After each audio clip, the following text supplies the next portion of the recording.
आदाब नाजरीन, खैर मकदम है आपका। आप देख रहे हैं जी सलाम। मैं हूं इमरान खान और लेकर हाजिर हैं हम इस वक्त कश्मीर एक्सप्रेस। बल्दिया और इंतखाबात, अगर हम बात करते हैं पंचायती, तो उनका बायकॉट करने वालों में अब बीएसपी भी शामिल हो गई है। पार्टी के रियासती सदर एसआर मंगोत्रा ने फैसले का ऐलान करते हुए कहा है कि मौजूदा माहौल इलेक्शन के लिए नामुवाकिफ है और खास तौर से ना इस पूरे, अगर हम बात करते हैं जम्मू की, अगर हम बात करें तो उन्होंने मुनक्किद यहां पर प्रेस कॉन्फ्रेंस में सहाफियों के सवाल के जवाब में कहा कि हालात बेहतर होने पर ज्यादा से ज्यादा लोग इंतखाबी सरगर्मियों में हिस्सा ले सकेंगे।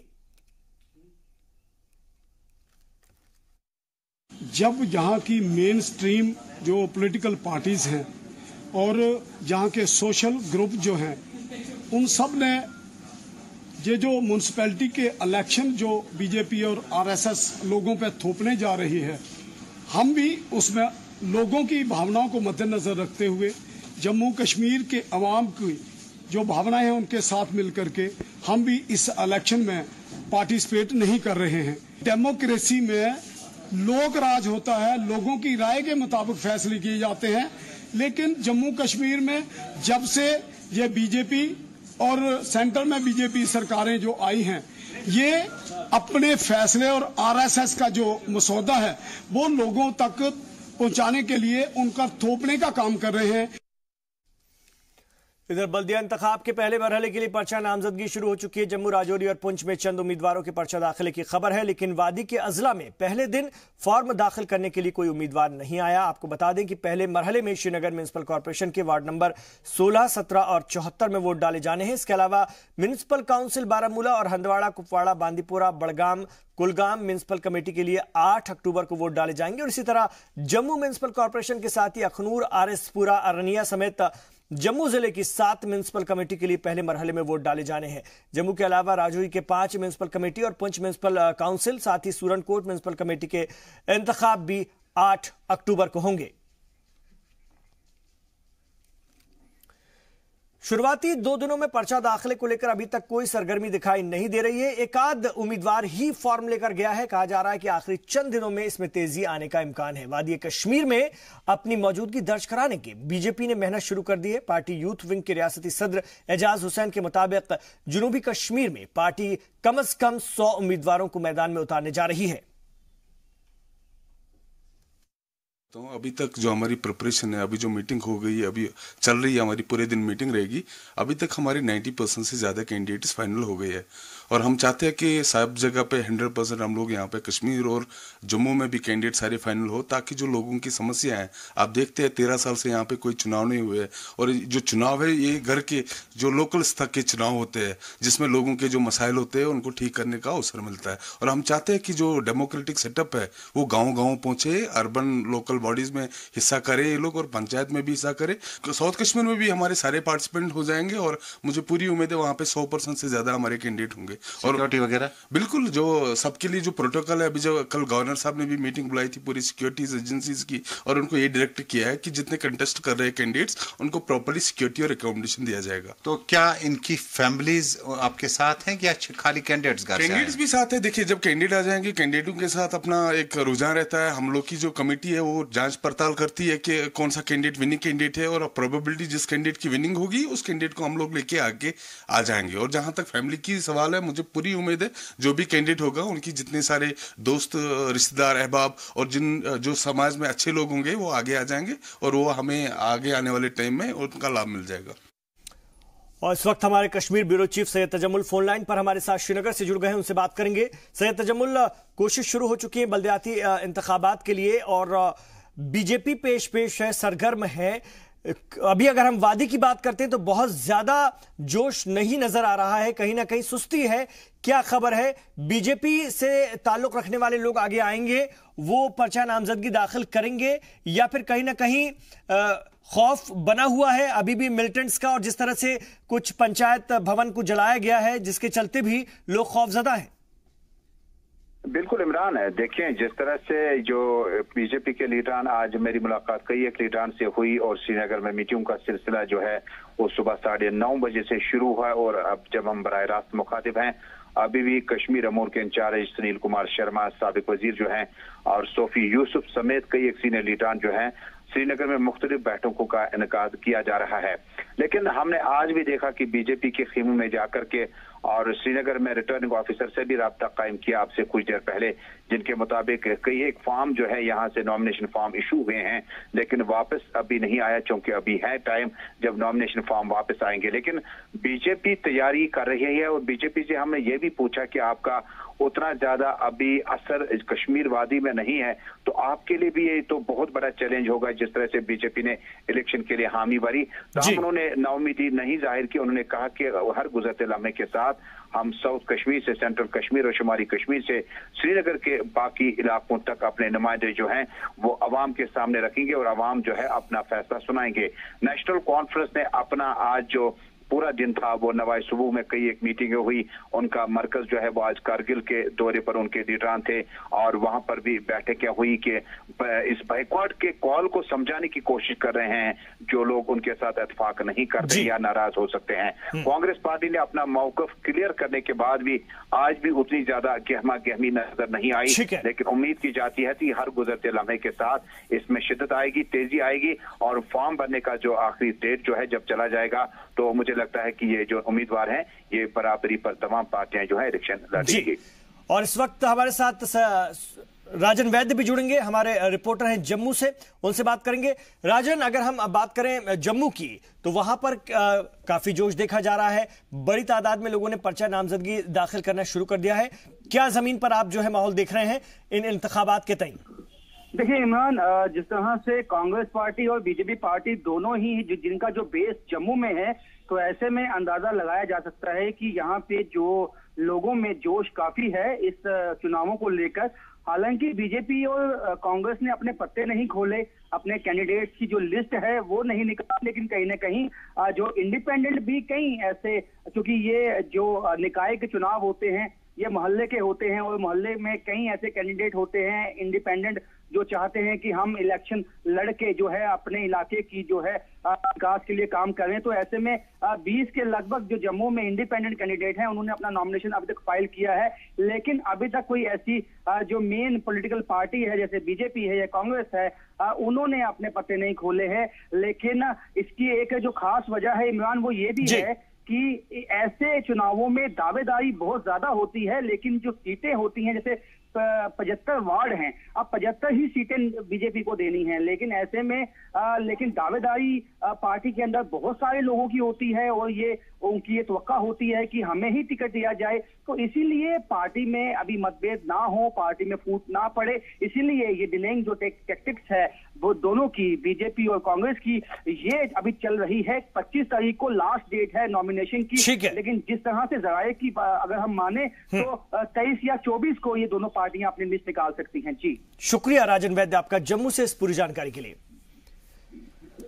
इधर 3 दिनों की आतिशजदगी के 5 वाकयात सामने आ गए हैं। चीफ इलेक्शन ऑफिसर ने इस हवाले से कोई कार्रवाई की है? पुलिस इंतजामिया का इस सिलसिले में अभी क्या कुछ कहना है, यह बहुत अहम है, क्योंकि किसी को गिरफ्तार किया गया है या नहीं ये भी देखने वाली बात है। आखिर कौन लोग हैं, मिलिटेंट हैं या फिर अलहदगी पसंद या फिर सियासी पार्टियों के हामी, यह बड़ा सवाल है। इसके बाद अगर हम बात करें बल्दिया और पंचायती इंतखाब में लोक जनशक्ति पार्टी की, तो मरकज में एनडीए में शामिल लोक जनशक्ति पार्टी इन इंतखाबात में अपने बलबूते पर हिस्सा लेगी और रियासती सदर रवि टीकू ने इसकी जानकारी देते हुए बताया कि जल्द ही उम्मीदवारों के नाम का ऐलान किया जाएगा। जम्मू में सहाफियों से बात करते हुए उन्होंने एनसी और पीडीपी की जानिब से इन इंतखाबात का बायकॉट किए जाने के फैसले की भी तनकीद की है। उनका कहना है कि दोनों पार्टियां अवाम मुखालिफ साबित हुई हैं। लोक जनशक्ति पार्टी जो है वो अपने ब्लॉक्स की, अपने जो वार्डों की इलेक्शन और पंचायती इलेक्शन जो होने जा रहे हैं उसमें हम बढ़ चढ़ के हिस्सा ले रहे हैं। हमारे कैंडिडेट्स ऑलरेडी तैयार हैं और वो सूची आज की डेट में हमारी सूची चली जाएगी और विद इन डेज मैंडेट जो हैं वो 1-2 दिन में मैंडेट भी आ जाएंगे। और हम लोग कोशिश यही कर रहे हैं कि हम उतने ही कैंडिडेट लड़ाएं जो जिनमें हमें लगता है कि वो आगे जाके हमारा पार्टी का नाम रोशन करेंगे और लोगों का काम भी करेंगे। मैं बताना चाहूँगा ये जो बाइकॉट का उनका जो मुद्दा है, एनसी है, पीडीपी, बाकी भी कुछ पार्टीज जो इसके अगेंस्ट चल रही हैं वो लोगों को बरगलाने का काम कर रही हैं। अंदरूनी वो स्टैंड बाई खड़ा कर रहे हैं। उनकी ये दोहरी पॉलिसी जो है, जम्मू में कुछ पॉलिसी है, कश्मीर में कुछ पॉलिसी है, दोहरी पॉलिसी अपना रहे हैं। वो दोनों साइड से दोहरी पॉलिसी है उनकी, तो ये दोहरी पॉलिसी उनको छोड़ देनी चाहिए। उनको लोगों को गुमराह बंद करना चाहिए। मेरे हिसाब से तो ये पार्टी नहीं, ये लोगों को बरगलाने वाले लोग हैं। इधर साबिक मरकजी वजीर और कांग्रेस लीडर सैफुद्दीन सोज ने कहा कि आवाम को ऐसे इकदामात से बचना चाहिए जिससे कि उनके मफादात मुतासिर होते हों। जी सलाम से बात करते हुए उन्होंने कहा कि पंचायत घरों में आग लगाने से सरकार का नहीं आवाम का नुकसान होता है। रियासत की मौजूदा सूरत हाल के लिए सोज ने आरएसएस और बीजेपी को जिम्मेदार ठहराते हुए कहा है कि इनके नजरियात लोगों को आपस में बांट रहे हैं। पंचायत घर जलाना वो तो गलत बात है। हमारा सरमाया पहले ही कम है। पंचायत घर तो हमारा है, अवाम का है, उसको क्यों जलाते हैं? ये गलत बात है। कुछ बातें गलत होती हैं, उसमें शक नहीं है, इसलिए वो नहीं होना चाहिए। आरएसएस ने पूरे मुल्क के हालात ख़राब कर दिए हैं और यहाँ कश्मीर में तो ये आग तो आरएसएस ने जलाई है। यहाँ जो लोगों ने गुस्सा दिखाया उसका असर इलेक्शन पर भी पड़ गया। वरना मुझे लगता था कि ये गवर्नर साहब जो हैं ये करेंगे कुछ, इसलिए बात करेंगे मेन स्ट्रीम के साथ। उन्होंने किया भी था, लेकिन आरएसएस ने कश्मीर में जो हालात ख़राब कर दिए। और 35A जो है वो बीजेपी और आरएसएस की मुश्तरका कोशिश है, जो तो दो खड़ाओं पर नहीं खड़ा होना चाहिए। इधर साबिक वजीर और डोगरा सदर सभा के सदर गुलचैन सिंह ने कहा कि पंचायत घरों में आतिशज़दगी एक बड़ी साजिश का हिस्सा है। जम्मू में मुनक्किद प्रेस कॉन्फ्रेंस के दौरान उन्होंने शोपियान और पुलवामा जिले में हुए वाकयात की आला सतही जांच का मुतालबा करते हुए कहा कि मफाद परस्त सियासतदान शरपसंद अनासिर की मदद से रियासत में अमन और अमान को नुकसान पहुंचा रहे हैं। पूरी कश्मीर की जनता को अपील करूंगा कि ऐसे षड्यंत्रों से बचें। हर इलेक्शन के पहले ऐसा कोई ना कोई षड्यंत्र होता है, या स्कूल जल जाते हैं, हॉस्पिटल जल जाते हैं, पंचायत घर जल जाते हैं। और आज कश्मीर यहाँ स्वर्ग जिसको कहा जाता था आज नरक से बदतर है, और उसके लिए यही लोग रिस्पॉन्सिबल हैं जो लोग आज ये खेल खेल रहे हैं। इसलिए हमें बिल्कुल सतर्क होकर और इन चीज़ों से ऊपर उठकर ये करना चाहिए। पाकिस्तान की साजिश है, एंटी नेशनल फोर्सेस की साजिश है। इसलिए तो हम कह रहे हैं कि महाराजा हरि सिंह जैसे इन शूरवीर, इन गजब के हुक्मरानों का दिन मनाएं, उनको याद करें, उनकी जीवन पर रोशनी डालें, अगली जनरेशन को पता लगे, उनके लिए प्रेरणा का स्रोत बने। तो इंतखाब को लेकर के अब सियासी बयान भी आ रहे हैं और साबिक वजीर और डोगरा सदर सभा के सदर गुलचैन सिंह ने कहा है कि पंचायत घरों में आतिशज़दगी एक बड़ी साजिश का हिस्सा है।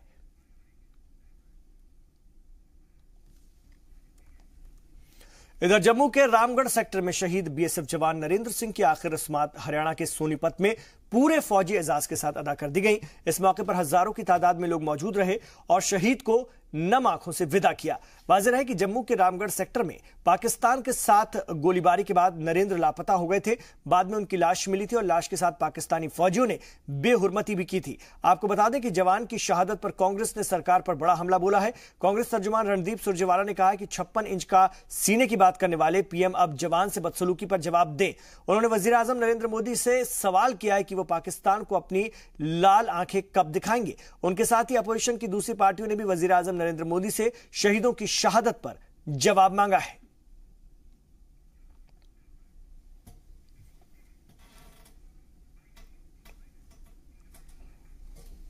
सीमा पर हमारी आत्मा को करंट लगा और उससे उसके अस्तित्व का गला रेत दिया और फिर 3 गोलियां सीने में मारी गई।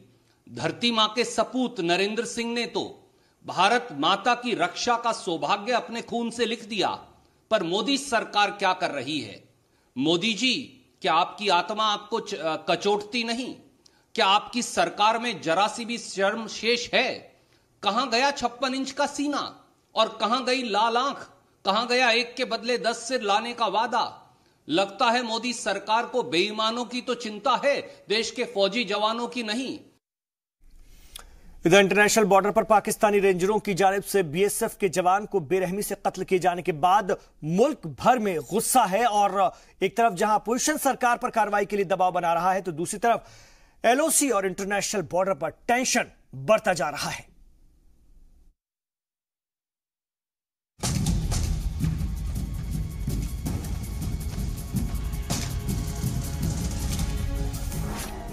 बॉर्डर पर हाई अलर्ट।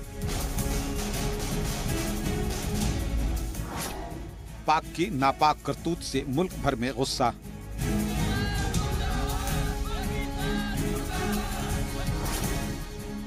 अपोजिशन पार्टियां भी सरकार पर हमलावर।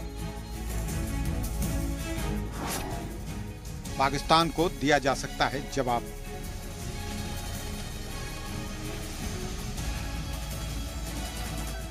बीएसएफ जवान के कत्ल में संगदिली का मुजाहरा करने के बाद हर तरफ गम, गुस्सा और तकलीफ है। गर्व है कि हमारा बच्चा जो शहीद हुआ है देश पे। दुख इस बात का है कि जो उनके पार्थिव शरीर के साथ जो बर्बरता हुई वो किसी के भी साथ नहीं होनी चाहिए। और हमारी सरकार से, ख़ास तौर पर मोदी जी से ये प्रार्थना है कि अब पानी बिल्कुल सर से ऊपर जा चुका है, कृपया करके अब कुछ कीजिए, अब कुछ कीजिए, यही हमारी सरकार से दरख्वास्त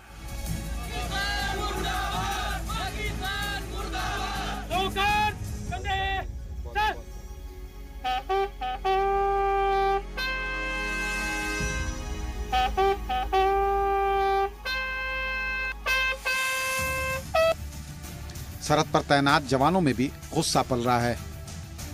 पाकिस्तान को उसी की जबान में जवाब देने की तैयारी की जा रही है। जराये के मुताबिक पाकिस्तान को जल्द ही इस बेरहमी का जवाब दिया जाएगा। हालांकि ये पहला मौका नहीं है, पहले भी पाकिस्तानी फौजियों को सबक सिखाया जा चुका है, लेकिन पाकिस्तान है कि मानने को तैयार नहीं। जराये के मुताबिक LOC या फिर इंटरनेशनल बॉर्डर पर पाकिस्तानी रेंजर्स को सख्त जवाब दिया जा सकता है।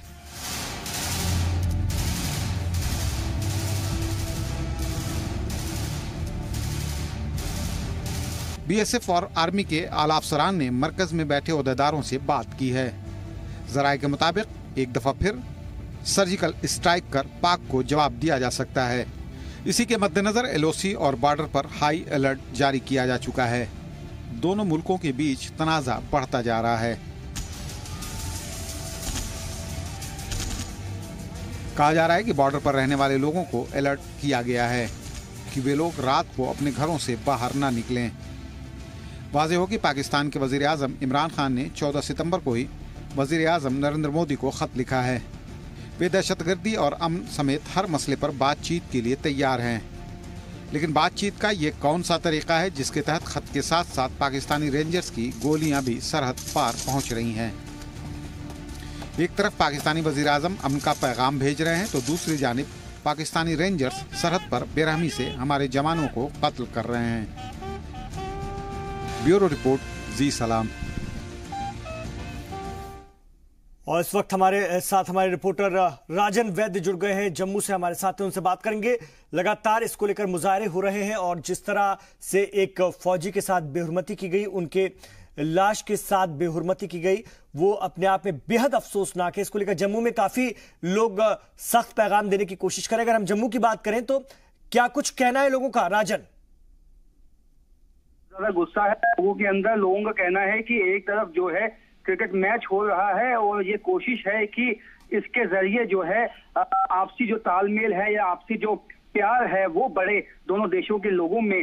लेकिन दूसरी तरफ जो पाकिस्तानी रेंजर हैं वो शायद भारत के साथ पाकिस्तान जो है ऐसा लगता है कि शांति नहीं चाहता है, क्योंकि हमेशा से ये जो है पॉलिसी का जो एक लैप्स है वो देखने में आता है कि हमेशा जब पाकिस्तान ये बात करता है कि हम भारत के साथ अच्छे रिश्ते चाहते हैं तो उनकी जो सेना है या उनके जो पाकिस्तानी रेंजर है वो हमेशा इस तरह की कार्रवाई करते हैं, जिससे एक दफा फिर से खटास पैदा हो जाती है दोनों देशों के बीच में। मैं आपको बता दूं इमरान, जिस तरह से इस जवान की शहादत हुई है उसके बाद हाई अलर्ट घोषित कर दिया गया है इंटरनेशनल बॉर्डर पे। 192 किलोमीटर का जो इंटरनेशनल बॉर्डर है यहाँ लखनपुर से लेकर अखनूर तक, उसमें हाई अलर्ट घोषित किया गया है। किसी वक्त भी बीएसएफ एक बड़ी कार्रवाई कर सकती है, जो हमारे सूत्र बताते हैं, क्योंकि इस जवान की जो शहादत है वो जाया नहीं जाने दी जाएगी। और बहुत गुस्सा है बीएसएफ के जो लोग हैं, जो जवान हैं, जो उसके साथ चौकी पे और उस वक्त मौजूद थे, उनमें भी बहुत गुस्सा देखा गया है। और खासकर जो आम जनता है, चाहे वो कोई भी सामाजिक संस्था है या कोई भी संस्था है, उसमें इस तरह का गुस्सा है। और उनकी ये मांग है कि मरकजी हुकूमत इसके खिलाफ सख्त कार्रवाई करे पाकिस्तान के खिलाफ, और ऐसा संदेश दे ताकि इस तरह की कार्रवाई पाकिस्तान दोबारा जरूरत ना कर पाए। जी बहुत शुक्रिया आपका इस पूरी जानकारी के लिए राजन वैद्य। तो जम्मू में इस करतूत को लेकर पाकिस्तान की लोगों में बेहद गुस्सा है। इधर बांदीपुरा के शुकबाबा सुमलर गांव में हिफाजती दस्तों और मिलिटेंटों के दरमियान झड़प की खबरें आ रही हैं। अभी तक 2 मिलिटेंटों के मारे जाने की खबर है और अभी भी एनकाउंटर जारी है। इत्तला के मुताबिक तसादुम उस वक्त शुरू हुआ जब मिलिटेंटों की मौजूदगी का इनपुट मिलने के बाद SOG 14th RR और खासतौर से CPRPF के जवानों ने इलाके का मुहासरा करके सर्च ऑपरेशन शुरू किया। घेरा तंग होता देख मिलिटेंटों ने फायरिंग शुरू कर दी। जवाब में सिक्योरिटी फोर्सेस ने फायरिंग की, जिसमें कि 2 मिलिटेंट हलाक हो गए। तो आपको बता दें बांदीपुरा से खबर, जहां पर सिक्योरिटी फोर्सेस और मिलिटेंट के बीच तसादुम हुआ है इलाके में। खासतौर से शुकबाबा जो सुमलर इलाका है वहां पर यह गांव है जहां पर हिफाजती दस्तों और मिलिटेंटों के दरमियान झड़प हुई है और अभी तक 2 मिलिटेंटों के मारे जाने की भी खबर आ रही है। अभी भी एनकाउंटर जारी है। इत्तला के मुताबिक तसादुम उस वक्त शुरू हुआ था जब मिलिटेंटों की मौजूदगी का इनपुट मिलने के बाद SOG 14th RR और CPRF अगर हम बात करते CRPF के जवानों ने इलाके का मुहासरा करके सर्च ऑपरेशन चलाया था। भट्ट शहजाद हमारे रिपोर्टर इस वक्त बांदीपुरा से हमारे साथ हैं। जी, ताजा अपडेट चाहेंगे इस खबर पर आपका। जी बिल्कुल इमरान, आज सुबह करीबन 10 बजे के करीब शुकबाबा का इलाका है, बांदीपुरा का पहाड़ी इलाका है, जहां पे सुबह ही फौज और पुलिस और CRP ने कॉर्डन ऑफ किया था। तो फौज को इतला मिली थी कि वहां पे मिलिटेंट्स छुपे हुए हैं। तो करीबन 2:15 के करीब वहां पे फायरिंग शुरू हो गई।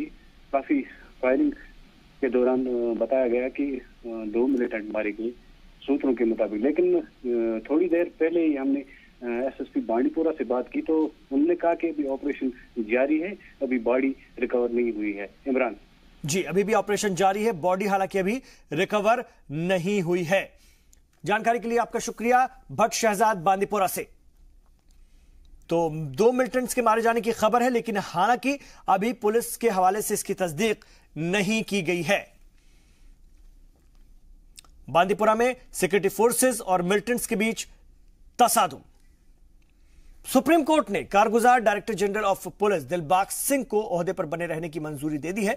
मामले की समाअत के दौरान चीफ जस्टिस ऑफ इंडिया की बेंच ने कहा कि जब तक UPSC इस जिम्न में कोई फैसला नहीं ले लेता तब तक मौजूदा DGP अपनी ड्यूटी सरअंजाम दे सकते हैं। अदालत उज़्मा ने UPSC को आइंदा 4 हफ्तों के अंदर सीनियरिटी की बुनियाद पर उन अफसरान की निशानदेही करने की हिदायत दी है जो DGP बनने की अहलियत रखते हों।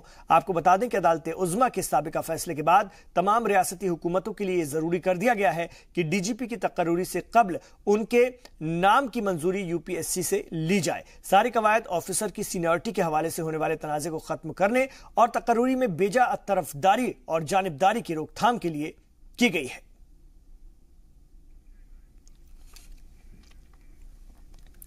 इधर सोपोर और आसपास के इलाकों में खेतों से धान की कटाई शुरू हो चुकी है।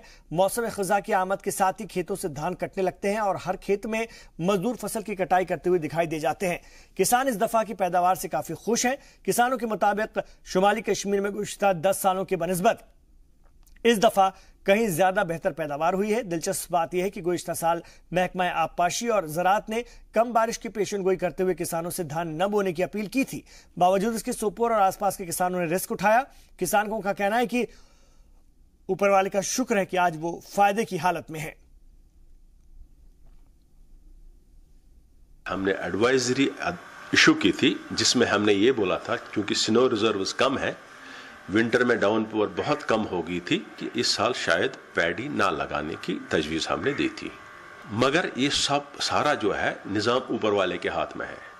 अल्लाह ताला का करम है, उन्होंने वक्तन फ़वक्तन ऐसी बारिशें की जिसकी वजह से ज़रूरत के वक्त लोगों को पानी मिला। लेकिन हमारा मेन जो है वो है जंगीर कैनाल। सोपोर डिवीजन के कंट्रोल में जो है मेन है जंगीर कैनाल। वहां जो टेल रेस से पानी निकलता था वो हमारे जंगीर कैनाल के हेडवर्क्स के जस्ट अपस्ट्रीम आ जाता है। तो जिस वजह से जंगीर कैनाल वाले जो भी बेनिफिशरीज हैं उनको अल्हम्दुलिल्लाह कोई परेशानी नहीं हुई, जिस वजह से बम्पर क्रॉप हुआ है। ये नोटिस डाले हैं कि इस साल शाली का फसल मत बना क्योंकि पानी नहीं है। मगर अल्लाह का शुक्र है इस साल सबसे अच्छा शादी बन गई और हमने तवक्कल किया अल्लाह पर, हमने शादी लगाई है और जिन लोगों ने शादी नहीं लगाई है उनको नुकसान हो गया, उनको नहीं मिला। इस साल बिल्कुल फसल अच्छा है। बाकी सालों से गवर्नमेंट ने नोट्स वोट्स वगैरह डाली थी, मगर अल्हम्दुलिल्लाह इस साल फसल सर्विस सबसे बेहतरीन बनाए बाकी सालों के लिए। कुपवाड़ा से हफ्ते भर पहले घर से लापता 9 उम्र फैसल नासिर अपने घर लौट आया है। इसे फैसल के अहल खाना में खुशी है। 5वीं जमात में तालीम हासिल करने वाला फैसल पिछले हफ्ते स्कूल से लापता हो गया था। इसके बाद इलाके के वालिदैन उसके वालिदैन जो अपने बच्चे को स्कूल भेजने से भी घबरा रहे थे। बाकी जो वालिदैन थे इलाके के वालिदैन की रिपोर्ट दर्ज कराने के बाद रियासती पुलिस ने खास टीम बनाकर फैसल की तलाश शुरू की। हफ्ते भर की कोशिश के बाद फैसल को रेजीपुरा इलाके के एक बस स्टैंड से बरामद किया गया। पुलिस की तफ्तीश अभी जारी है और वो फैसल के लापता होने की वजह का पता लगाने की कोशिश कर रही हैं। वहीं फैसल के अहल खाना ने रियासती पुलिस का शुक्रिया अदा किया है।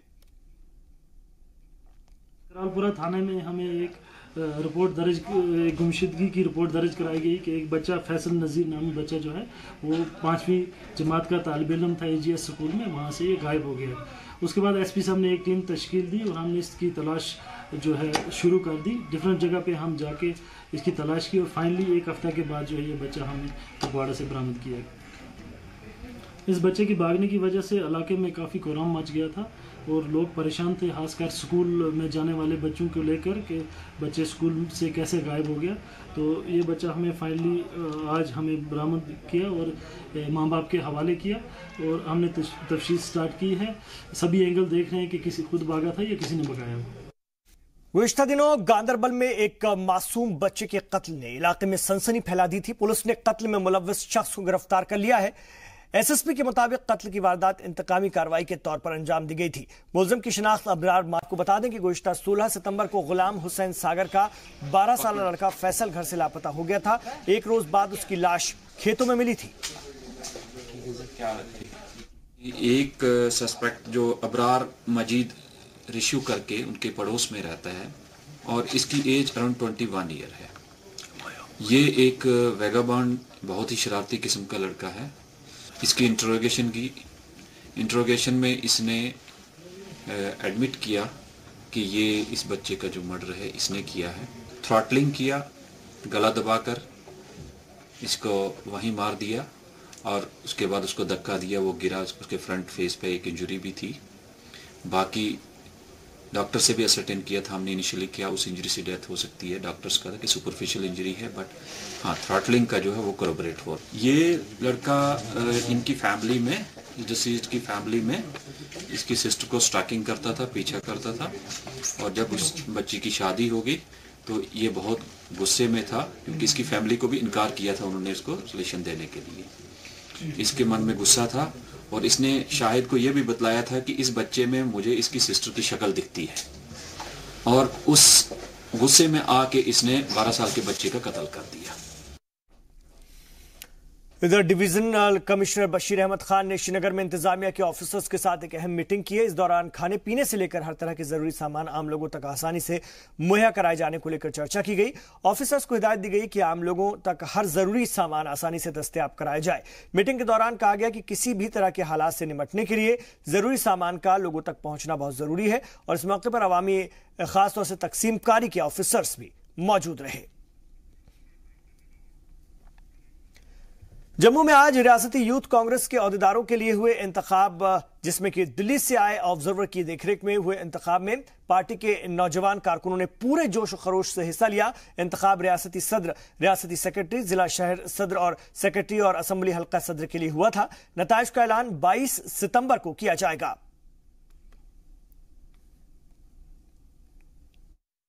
हमारी पूरी टीम, पूरा पैनल जो है हमारा इलेक्शन लड़ रहा है और स्टेट प्रेसिडेंट हमारा जो पंकज बसोत्रा जी लड़ रहे हैं स्टेट प्रेसिडेंट के इलेक्शंस हमारे पैनल से, और हमारा जो स्टेट जनरल सेक्रेटरी से मैं लड़ रहा हूं राकेश कुमार रिकी डलोत्रा, और हमारे डिस्ट्रिक्ट प्रेसिडेंट के लिए विशु शर्मा जी, डिस्ट्रिक्ट अर्बन के लिए विशु शर्मा जी यहाँ पे इलेक्शन लड़ रहे हैं, और असेंबली हमारी पूरी कमेटी जो चुनाव लड़ रही है यूथ कांग्रेस का।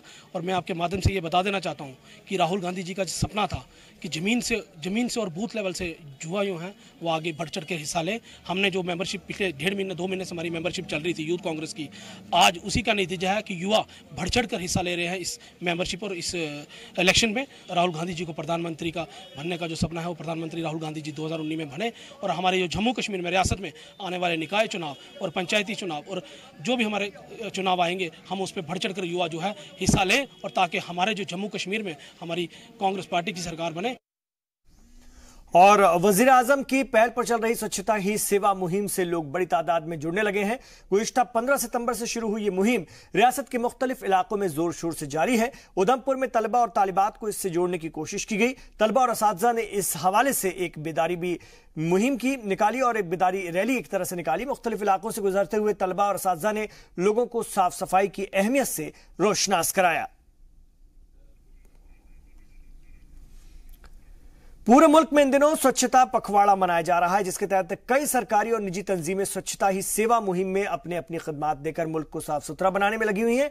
इसी सिलसिले में जम्मू के नगरोटा इलाके में गवर्नमेंट हायर सेकेंडरी स्कूल के तलबा और एनसीसी कैडेट्स ने एक रैली निकाली। रैली के दौरान लोगों को साफ सफाई के तई बेदार किया गया। इसके अलावा Nagrota girls higher secondary school में एक पोस्टर कंपटीशन का इनेकाद किया गया। इस मुकाबले में स्कूली तलबा ने बढ़ चढ़कर हिस्सा लिया। तलबा ने एक से बढ़कर एक पोस्टर बनाकर सफाई का पैगाम भी दिया। तो आज हम इस वुमेन कॉलेज ऑफ परेड में हैं और आपने देखा होगा कि जहां जो बच्चे हैं बड़ा ही इंटरेस्ट लेकर इस स्वच्छता अभियान में शामिल हुए हैं। हमारे साथ जहां के जो विधायक हैं कर्मठ श्रीमान राजेश गुप्ता जी और जहां की जो प्रिंसिपल मैडम हैं, उन्होंने यहां पर एक कार्यक्रम रखा था।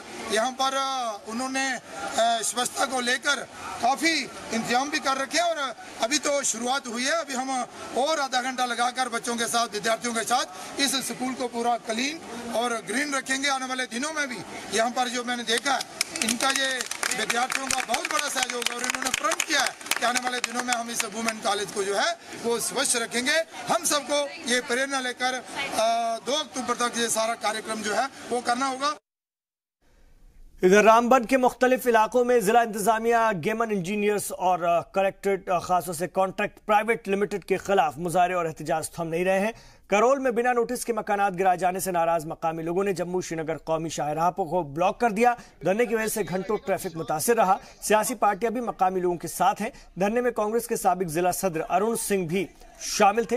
वाज़ेह की सड़कों की तोसी और दीगर तरक्याती मंसूबों के पेश नजर कई मकानात मुनहदिम किए गए थे। मुतासिरीन का कहना है कि बिना नोटिस के मकान गिराने की कार्रवाई की गई है। कांग्रेस लीडर ने गवर्नर इंतजामिया से मुतासिरीन की बाज़ाबादकारी का मुतालबा किया। यहाँ पे रिहेबिलिटेशन का इन्होंने सिस्टम नहीं बनाया, पहले ना कुछ रहने का बनाया, और जहाँ डोडा में रिहेबिलिटेशन करना है, यहाँ पे एक्ट पास हुआ है उसमें मुआवजा भी देना है, इनको रिहेबिलिटेट भी करना है, वो भी नहीं किया। और अचानक आके रात को मशीन ला के किसी का घर तोड़ देंगे। अगर हम 15 दिन मांग रहे हैं तो इसमें क्या बुराई है कि हम खुद तोड़ेंगे, हम अपना जो मटेरियल है वो निकालेंगे, कहीं काम आएगा, उसका कुछ बनेगा। गरीब लोग हैं यहाँ रामबन के, पहले ये पसमंदा इलाका है हमारा रामबन, और 15 दिन का टाइम नहीं दे रहे हैं। रात को आके एक मकान तोड़ दिया 3-4 दिन पहले।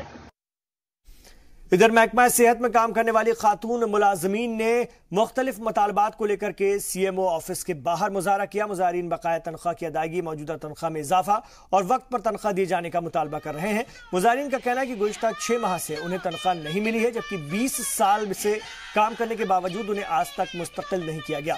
सरकार और महकमे की अदम तवज्जोही से परेशान WMOHL यूनियन से वाबस्ता मुलाजमीन ने मुलाकात खासों से मुतालबात नहीं माने जाने की सूरत में रूबेला वैक्सीनेशन प्रोग्राम का बायकॉट करने की धमकी दी है। और हमारा हम कोई डिमांड जो है वो बाहर की डिमांड नहीं कर रहे हैं, बल्कि हम अपना राइट मांग रहे हैं कि हमें सैलरी के लिए, आप लोग जानते हैं कि पिछले दिनों में भी हमने 37 दिन का धरना दिया था और उस समय हमें आश्वासन दिया था और रिटर्न में इन्होंने दिया था हमें कि आपका परमानेंट सोल्यूशन हो गया। लेकिन इनका ये दावा जो था ये झूठा निकला। अभी भी 6 मंथ से हमारी जो सैलरी थी उसके लिए हमें 24 दिन तक धरने पर बैठना पड़ा। तो इस कारण हमें हमारी कोई DPC प्रमोशन नहीं होती। हमारे साथ ही मेल मल्टीपर्पज जो है वो अपॉइंटेड होते हैं, वो 5 साल के बाद उनकी DPC कर दी जाती है। लेकिन हम वहीं के वहीं जहां पर लगते हैं मेल मल्टीपर्पज लगते हैं और वहां से ही रिटायर हो जाते हैं। लेकिन हम 24 दिनों से यहां पर बैठे हुए हैं, हमें कोई किसी का आश्वासन नहीं मिला। और पहलगाम में होटल और ढाबा मालिकान की लापरवाही के सबब इलाके में बीमारियों का अंदेशा बढ़ गया है। डंपिंग साइट और डस्टबिन होने के बावजूद सब्जियों के छिलके, झूठे खाने और दीगर फजला नाले में डाला जा रहा है। इसकी वजह से यहां पर पानी का तेजी से आलूदा होना शुरू हो गया है। गंदगी के सबब इलाके में कई अफराद हेपेटाइटिस सी का शिकार हो चुके हैं। मकामी लोगों का कहना है कि अगर होटल और ढाबा मालिकों के खिलाफ कार्रवाई नहीं की गई तो इलाके में एक बड़ी वबा फैल जाएगी। ब्लॉक सलर में इससे पहले हमने हेपेटाइटिस सी की स्क्रीनिंग की है ब्लॉक लार्ड में। वहां हमने कोई 12,500 पेशेंट्स की स्क्रीन की है, उसमें से 760 पेशेंट पॉजिटिव आए हैं। तो यहाँ भी हमने स्क्रीनिंग शुरू की थी। इसमें अभी तक हमने 167 पेशेंट्स की स्क्रीनिंग की है, उसमें 153 पॉजिटिव आए हैं। जो पॉजिटिव आए हैं ये कॉर्ड मेथड से आए, इनका अभी इलीसा होना है, उसके बाद हम इनका वायरल लोड करेंगे, उसके बाद ही पता चलेगा कि किनको इलाज की जरूरत है। यानी कि इसमें मुलव्वस है 300 से 350 लोग हैं। तो आज इनका कम से कम 15 दिन हो गया, कोई इसमें ट्रीटमेंट नहीं हो रहा है, कोई मेडिकल टीम आ नहीं रहा वहाँ पे। सरकार से गुजारिश है, यहाँ पे जितने लोगों का भी हुआ है ये सब गरीब लोग हैं, कोई गुंजाइश नहीं इनकी अपनी इलाज करने के लिए, न इनके पास पैसा है ना कोई मजदूरी है इनका। तो एक एक घर में 2-2, 3-3 बीमारी है। और द जम्मू प्रेस क्लब में ज्वाइंट एक्शन कमेटी टीचर्स की भूख हड़ताल चौथे हफ्ते में दाखिल होने जा रही है। असातिज़ा 7th पे कमीशन की सिफारिशात नाफिज करने का मुतालबा कर रहे हैं। असातिज़ा का कहना है कि जब 6ठा पे कमीशन दिया है तो 7वां पे कमीशन देने में सरकार को क्या परेशानी है। वाज़ेह है कि असातिज़ा की तहरीक रियासती सतह पर चल रही है। असातिज़ा की तहरीक को अब सियासी जमातों की भी हिमायत हासिल होने लगी है। भूख हड़ताल पर बैठे असातिज़ा का हाल जानने वालों में कांग्रेस, नेशनल कॉन्फ्रेंस और जनता दल यूनाइटेड सभी पार्टियों के लीडर शामिल हैं। एक जायज़ डिमांड है जो इनकी 7th के कमीशन है ये लागू हो, और उसके साथ साथ जो रियासत के गवर्नर साहब से हमारी अपील है कि ये जो इनके बच्चों की प्रॉब्लम है, इनके जो फैमिलीज़ की प्रॉब्लम है, इसको जल्द से जल्द दूर करके जो पुरानी सरकारों ने गलती है उसको सुधारने की ज़रूरत है। यहाँ तक मैं समझता हूँ कि इनके साथ बेइंसाफ़ी हो रही है, इंसाफ होना चाहिए। खासकर जैसे 7th पे कमीशन की इनकी मेन डिमांड है वो इनको लागू होना चाहिए। और दूसरा इसके साथ है डीलिंकिंग का। डीलिंकिंग का ये आ जाता है कि जैसे कोई भी सेंटर की स्कीम आती है, जो भी लोग लड़के काम करते हैं, जैसे जिसकी भी एम्प्लॉयमेंट होती है, उसके बाद उसको रेगुलाइज किया जाता है। कोई भी आदमी टेम्परेरी या उसमें नहीं आता। और इनके साथ तो वैसे भी कहा था कि 5 साल के बाद आपको रेगुलाइज कर स्टेट के साथ डीलिंकिंग किया जाएगा। तो मैं यहाँ तक समझता हूँ कि उसको रिकन्सिडर करना चाहिए गवर्नर साहब ने, और पूरा केस देकर इन लोगों को बुलाकर इनके साथ जो इनजस्टिस हुआ उसको 7th पे कमीशन और डीलिंकिंग करनी चाहिए। पुंछ में पिछले 15 दिनों से अपने मुतालबात को लेकर काम छोड़ो हड़ताल कर रहे पीएचई महकमे के दिहाड़ी मजदूर, नीड बेस वर्कर्स और सीपी वर्कर्स ने रैली निकाली और पुंछ किले के चौराहे पर एहतजाज करते हुए गिरफ्तारियां दी। इस दौरान एहतजाज कर रहे वर्कर्स ने इस बात की धमकी दी कि अगर जल्दी उनके मुतालबात पूरे नहीं किए गए तो वो बल्दियाती और पंचायती इंतखाब का बायकॉट कर देंगे। वाज़ेह हो कि ये मुलाजमीन खुद को मुस्तकिल किए जाने और तनख्वाह में इजाफे की मांग कर रहे हैं। पिछले 9 महीने से सरकार गिरी हुई है। एनएन बोरा साहब ने 4-5 महीने काम किया है गवर्नर होने के नाते, उन्होंने भी हमारी सैलरी नहीं रिलीज की, ना 520 एसआरओ पर उन्होंने कोई काम किया, ना ही हमें रेगुलाइज किया। बस बेवकूफ़ बनाते रहे और बेवकूफ़ बनाते बनाते वो रिटायरमेंट हो गए। उसके बाद नए गवर्नर साहब आए हैं, उनको भी लगभग 2 महीने हो गए हैं। मलिक साहब जो आए हैं उनको भी लगभग 2 महीने हो गए हैं, वो भी टालमटाल हैं, टालमटाल कर रहे हैं, हमारी बात कोई सुन ही नहीं रहा है। इसलिए हमने आज ये जेल भरो आंदोलन किया है। 23 सितंबर को महाराजा हरि सिंह की यौम विलादत है और इसको लेकर के जम्मू में एक सेमिनार का इनेकाद किया गया है। सेमिनार में शिरकत करने के लिए कई इलाकों से डोगरा तबके के लोग इसमें शिरकत करने पहुंचे। इनमें वकील, सियासी लीडर और अदबी शख्सियत भी शामिल रही। सेमिनार के बाद डोगरा तबके का अलग अलग शोबों में नाम रोशन करने वाले लोगों को एजाज से भी नवाजा गया। प्रोग्राम के दौरान डोगराओं ने महाराजा हरि सिंह के यौम विलादत के मौके पर सरकारी छुट्टी दिए जाने की मांग की। महाराजा हरि सिंह जी को उन्होंने इस रियासत के लिए और इस देश के लिए उनका जो कंट्रीब्यूशन रहा है, उनके ऊपर यहाँ पे आज एक सेमिनार रखा है। और इस सेमिनार के माध्यम से कहीं ना कहीं डोगर समाज को इकट्ठा करने की भी एक हमारे खंड मिठे लोग डोगरे एक संस्था है, उसने एक कोशिश की है और बहुत अच्छी कोशिश है। और इसमें डेफिनेटली कामयाबी इनको मिलेगी और इनको हम पूरा समर्थन और सपोर्ट भी करते हैं। महाराजा हरि सिंह जी के जन्मदिन की अगर छुट्टी की बात होती है तो यहाँ हमारे जो पॉलिटिशियंस हैं, जो कश्मीर बेस्ड पॉलिटिशियन हैं, तो इसको नज़रअंदाज करते हैं। तो हमने कहा यहाँ पर राजनीति से ऊपर उठ के एक ही आवाज़ बुलंद करें कि महाराजा हरि सिंह जी के जन्मदिन पे छुट्टी हो। जायज़ डिमांड है लोगों की और ये बनता भी है। ये आज का जो सेमिनार है टीम जम्मू की स्पॉन्सरशिप के अंडर जो खंड मिठे लोग डोगरे उन्होंने ऑर्गेनाइज किया है। मैं इनको मुबारकबाद देता हूँ, क्योंकि 1947 के बाद महाराजा जी की क्या कारकर्दगी थी, क्या हिस्ट्री थी, उसको बिल्कुल हिस्ट्री ने बुला दिया।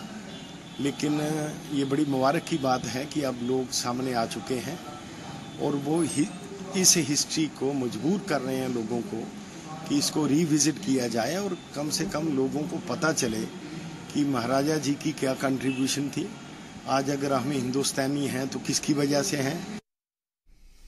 इधर भद्रवाह डेवलपमेंट अथॉरिटी और डिपार्टमेंट ऑफ टूरिज्म के इश्तिराक से भद्रवाह में पर्यटन पर्व 2018 का इनेकाद किया गया। इस दौरान बच्चों ने रंगारंग कल्चरल प्रोग्राम पेश किए और पर्यटन पर्व के दौरान एक सेमिनार भी रखा गया था। सेमिनार में खासतौर से पोटेंशियल ऑफ टूरिज्म उन्वान पर मेहमानों ने अपनी बातें रखी। सेमिनार के जरिए लोगों को टूरिज्म के फरोग पर जोर दिया गया और इसके सोशल इकोनॉमिक फायदों के बारे में भी लोगों को बताया गया। लोगों को जानकारी दी गई कि टूरिज्म में फरोग से मकामी बेरोजगारों के लिए रोजगार के नए मौके पैदा होंगे।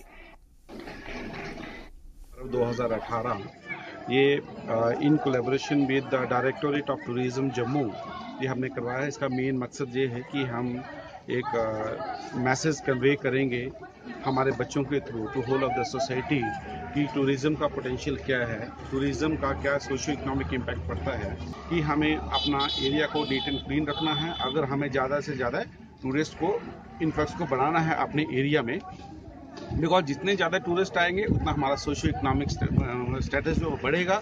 हमारे जो अनएम्प्लॉयड यूथ हैं हमारे इस एरिया के, उनको रोजगार। बहुत अच्छा लगा यहाँ कंपटीशन में आके, बिकॉज यहाँ आके ये पता चलता है दैट आप में कितना पोटेंशियल है, कितना आप उसको ग्रो कर सकते हो। और लड़कियों के लिए इसलिए बेस्ट है बिकॉज इसमें अपॉर्चुनिटीज़ होती हैं कि जितना आप अपने आप को एक्सप्रेस करते हो वो उतना ही अच्छा आगे व्यू जाता है। स्टार्टिंग में तो मेरे को भी बहुत नर्वसनेस हुई, बट जब से मैंने ये करा इसमें बहुत इंटरेस्ट होता है। इसमें आपके एक्सप्रेशंस स्किल्स सब उभर के आते हैं, तो प्लीज़ ट्राई करें और झिझकना नहीं होता है। शोपियान के गवर्नमेंट हायर सेकेंडरी स्कूल में सालाना जलसा मनाया गया। जलसे में स्कूल के तकरीबन सैकड़ों बच्चों ने शिरकत की। जलसे के दौरान बच्चों ने एक से बढ़कर एक कल्चरल प्रोग्राम पेश किए। तलबा की हौसला अफजाई के लिए chief education officer Mohammad Sadiq भी जलसे में बतौर मेहमान खुसूसी शिरकत करने पहुंचे थे। आज हमारे स्कूल में सालाना तकरीब मुनक्कद हो रही है। आज हम अपने स्कूल में 2017 में जो भी कारकर्दगी यहाँ पे तालिब इल्मों ने दिखाई है, असातिज़ा साहिबान ने दिखाई है, उनको यहाँ पे हौसला अफजाई की जाएगी। हमारे वालिदैन भी यहाँ पे आ रहे हैं, वो यहाँ पे आज ये देखेंगे कि ये जो हमारे बच्चे यहाँ पे तालीम हासिल कर रहे हैं ये सिर्फ करिकुलर में नहीं बल्कि को करिकुलर एक्टिविटीज़ में एक्टिव पार्टिसिपेशन दिखा रहे हैं। यहाँ पे आज मीडिया वाले आ रहे हैं, इनका बहुत बहुत शुक्रिया, इनसे हमें हौसला अफजाई मिली। इधर गांधरबल में government boys higher secondary school और government girls higher secondary school अहाते में सालाना जलसे का इनेकाद किया गया। इस दौरान तलबा ने एक से बढ़कर एक कारकर्दगी से मौजूद लोगों का दिल जीत लिया। प्रोग्राम के दौरान तलबा की जानिब से कल्चरल प्रोग्राम्स पेश किए गए, जिनमें कश्मीरी कल्चर को बढ़ चढ़कर दिखाया गया। इस मौके पर बच्चों की हौसला अफजाई करने के लिए कश्मीर के एजुकेशन डायरेक्टर डॉक्टर GN इत्तू और गांधरबल के DC डॉक्टर पीयूष सिंगला बतौर मेहमान खुसूसी शिरकत कर रहे थे। प्रोग्राम का इंतखाब किया था, उसमें खास तौर से जो हमारा अपना कश्मीरी कल्चर है उसको, उसकी जो रिवायत है, उसका जो उसकी जो पुराना जो हिस्ट्री उसकी है उसको उभारना। इसी तरीके से जो हमारे यहाँ सोशल प्रॉब्लम्स हैं, जैसे ड्रग एडिक्शन एक प्रॉब्लम है, हमने आज देखा आपने यहाँ के इतना बढ़िया तरीके से अच्छे तरीके से यहाँ बच्चों ने उसको हाईलाइट किया, ताकि हमारे जो नौजवान लोग हैं एक तो उनको अपने कल्चर के बारे में पता चले और दूसरा उनको जो हमारे समाज में सोशल प्रॉब्लम्स हैं उससे भी उनको अच्छी खासी जानकारी मिले। बहुत कम लोगों को मालूम होगा ऐसे शायरों के बारे में, चाहे ललदद हो, चाहे सुलमीर हो, हबा खातून हो, या कोई भी बाकी जितने हमारे अजीम शायर हैं। तो इस हवाले से जो ऐसी फंक्शंस में ऐसी चीज़ों को उभारना, इससे हमारी जो नई नस्ल है, जो यंगर जनरेशन है, उनको पता लगता है कि हमारा पास कितना रिच रहा है और इसको बढ़ाने के लिए और इसको बचाने के लिए कितनी ज़रूरत है।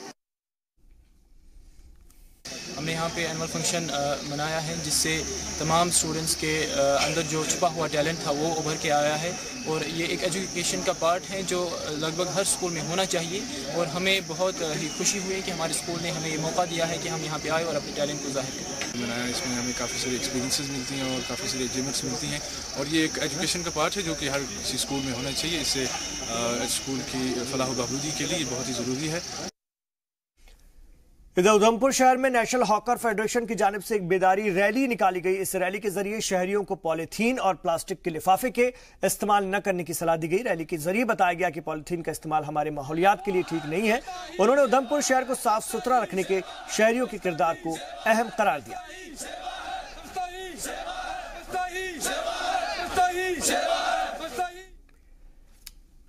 वहीं गांदरबल के दाब इलाके के नौजवानों ने शहदाए करबला को मुनफरिद अंदाज में खराज अकीदत पेश की। यौम आशूरा से एक रोज कबल शिया यूथ विंग की जानिब से ब्लड डोनेशन कैंप लगाया गया, जिसमें कि नौजवान मर्द और खवातीन ने खून का अतिया दिया। स्किम्स ब्लड कैंप से आई टीम की निगरानी में इस कैंप का एहतमाम किया गया था। कैंप के दौरान तकरीबन 80 यूनिट ब्लड जमा किया गया। इसका इस्तेमाल जरूरतमंद मरीजों की सेहत याबी के लिए किया जाएगा। वाज़ेह की मुहर्रम उल हराम के मौके पर अमूमन मातमी जुलूस, मजालिस, नौहा, मरसिया खानी और नजर न्याज किए जाते हैं। और मुहर्रम उल हराम की आज 9वीं तारीख है। इस मौके पर बारामूला में मातमी जुलूस निकाला गया। डेलीना से निकाले गए जुलूस में सैकड़ों अफराद ने शिरकत की। जुलूस में ऑल जम्मू कश्मीर शिया एसोसिएशन के सदर मौलवी इमरान रजा अंसारी ने भी शिरकत की। जुलूस के अख्ताम पर मजालिस, नौहा और मरसिया खानी का भी एहतमाम किया गया। अहले बैत की कुर्बानियों को याद करते हुए ईमान खासतौर से इमाम हुसैन रज़ियल्लाहु ताला अन्हु और दीगर शहदाए करबला को खराज अकीदत पेश की गई।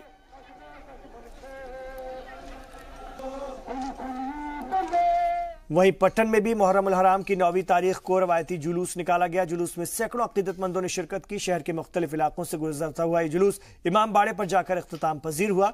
जुलूस के इख्तिताम पर मजालिस, नौहा और मरसिया खानी का भी एहतमाम किया गया और अहले बैत की कुर्बानियों को खराज अकीदत पेश की गई। जम्मू खत्ते में भी मुख्तलिफ अजला में 9वीं का जुलूस निकाला गया। पुंछ के सूरनकोट में हजरत कासिम की शहादत की याद में मातमी जुलूस निकाला गया। जुलूस में मेंढर मंडी और दीगर इलाकों से आए लोग शामिल हुए। स्याह लिबास में मलबूस अकीदतमंद या हुसैन की सदा लगा रहे थे। शहर के मुख्तलिफ इलाकों से गुजरने के बाद जुलूस पीर हांडी मोहल्ले में जाकर इख्तिताम पजीर हुआ। तो कश्मीर एक्सप्रेस के शुमार में फिलहाल इतना ही, लेकिन जी सलाम पर खबरों का सफर जारी है। थोड़ी देर बाद आप देखेंगे ग्राउंड जीरो खुर्शीद रब्बानी के साथ।